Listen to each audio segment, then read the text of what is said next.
And let's come to you first, and I think we have to start with geopolitics. The world's been shaken not just by the war in Ukraine, which I guess we were expecting to come here to talk about, but also now, of course, the crisis in the Middle East. So how is this affecting the outlook for the region and the way that we have to think about the world economy as well? Well, I think the war, Israel-Hamas war, if we want to call it that, adds to the complexity of a geopolitical environment which is characterized by intensifying competition and rivalry and challenges to the post-Second World War international order. The big question is what happens next, and I know you're going to be discussing that very, very shortly, so I don't want to dwell on that too much, but I think we do need to acknowledge the unprecedented savagery of the Hamas massacre of Israeli civilians, which I think was akin to a pogrom, something that we haven't seen for a very long time. The scourge of anti-Semitism is still with us, and it's more serious than many have acknowledged. And I think it needs to be confronted directly by governments and civil society in Europe, in the US, wherever it raises its head. Israel is determined to eradicate Hamas. The question is how to do this without razing Gaza to the ground and potentially triggering a wider war in the West Bank, in Lebanon, and elsewhere. A ground invasion has yet to start, and there's many complicating factors, not least the hostages. But the ramifications are obviously huge for the immediate region, for political stability in the Middle East, for Arab-Israeli rapprochement, for the war in Ukraine, given the focus now from the US and Europe on dealing with this immediate crisis in the Middle East. And the US response shows that the US is still the indispensable power in the world, and not only as a guarantor of Israel's right to exist, but in every other conflict that we see on Europe's doorstep. I think it will have big ramifications for the global economy, and the outlook for the global economy was not great already. Even before this happened, the EIU forecast was for pretty lackluster growth in 2024 of 2.2%, and that follows estimated growth this year of something of the same kind, 2.3%. And that's because we expect a slowdown in the US to growth of 0.9% next year.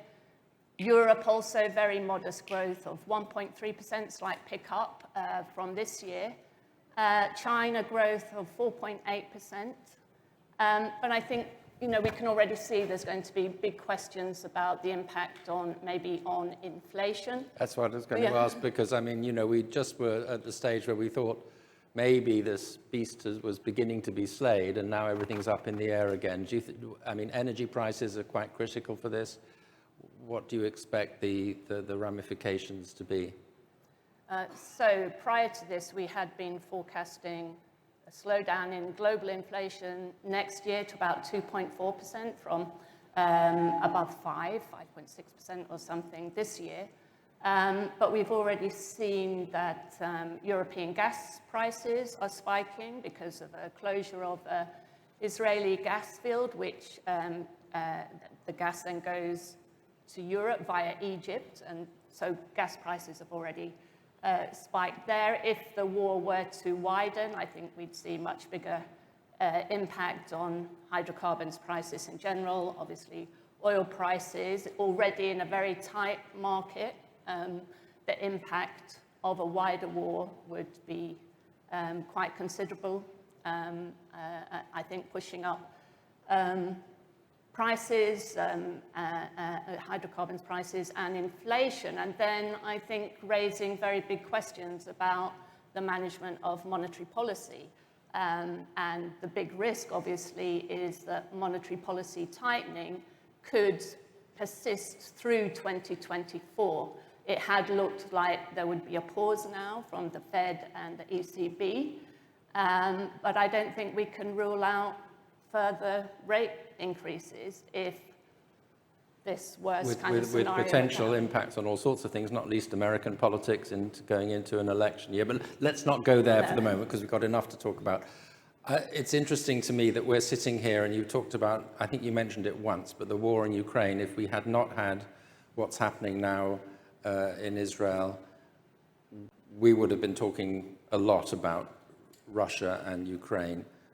How do you see that scenario over the next year or so, and how does this play into the conflict in Ukraine?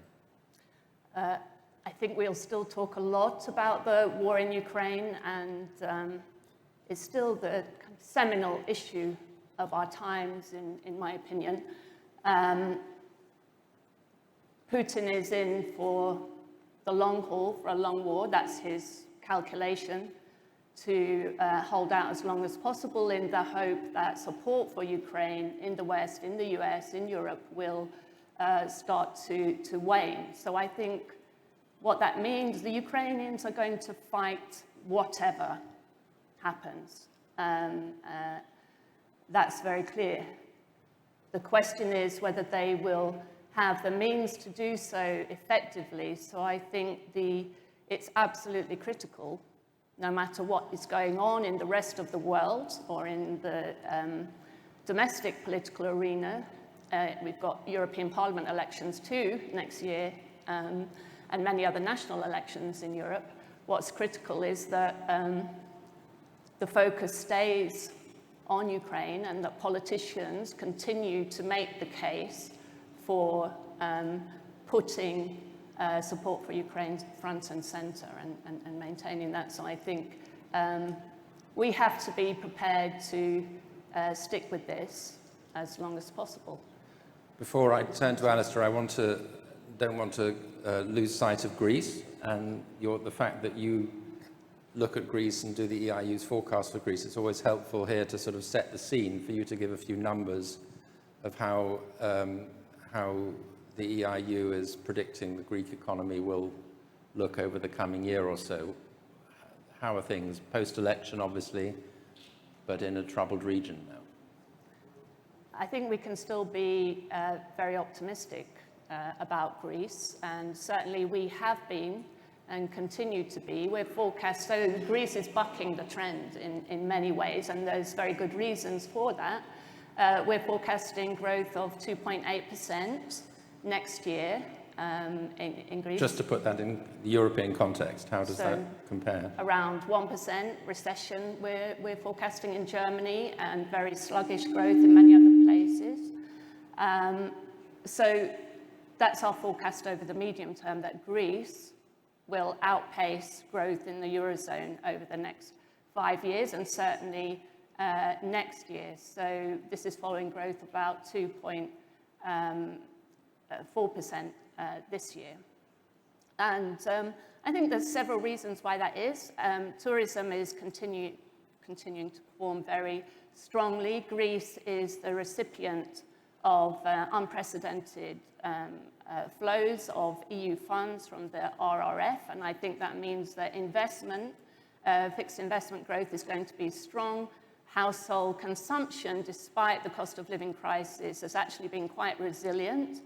And the way I look at it is that after this very protracted crisis in Greece after 2010 through to more or less 2019, 2020, there's considerable scope for catch-up growth as long as we have political stability, we have confidence of foreign investors. New Democracy has just been re-elected for a second term, which has boosted confidence. It's got a very packed reform agenda.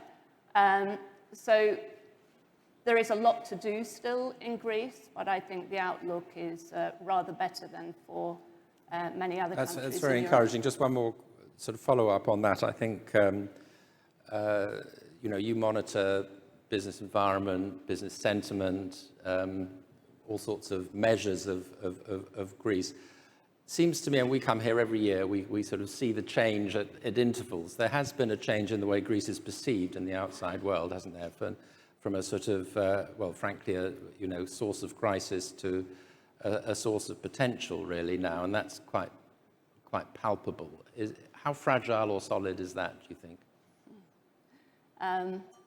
Yes, so the picture that I painted is fairly optimistic, but I wouldn't want to underestimate some of the problems either. And there's clearly what we've seen this year with the Tempe train crash and then the devastating wildfires in the summer and subsequently floods. There's clearly very big structural problems and issues that need to be addressed, and I'm sure this is going to be front and center of the government's agenda in terms of infrastructure, in terms of civil protection, in terms of readiness to deal with these sorts of major natural disasters, climate change-induced disasters. So that's, one big part, I think, of the government's agenda. There's still the question of the fiscal outlook, even though results have been quite good. Greece still has a very high public debt as a percentage of GDP. So Greece will be under pressure for some years to rein in spending and deliver primary surplus. Well, you mentioned surplus. thank you, Jen. You mentioned the environmental threats that Greece has.